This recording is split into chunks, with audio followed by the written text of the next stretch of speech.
บច្ចៈកន្លែងនេះដោយសារអីដោយសារហេតុអីដែលយើងពេលដែលយើងឈឺដាស់សាយបាទអានេះខ្ញុំរៀនពីដុកទ័រមកតែខ្ញុំចាំសម្ដីគាត់ដែលបានរៀនជាមួយគាត់គាត់ថានៅពេលដែលយើងឈឺប្រភេទជំងឺផ្ដាសាយយើងមានសលេះមានអីអញ្ចឹងណា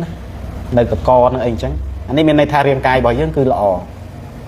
មានន័យថារាងកាយធ្វើការដកលាងឬក៏ប្រឆាំងនឹងបាក់តេរីបានល្អ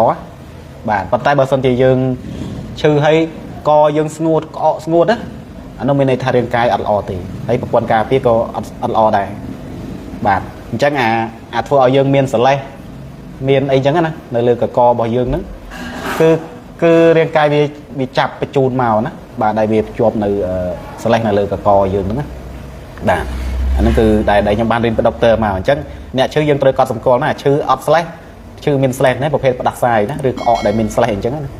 បាទតែក្អកស្ងួតអាចនឹងមានបញ្ហាដល់សួត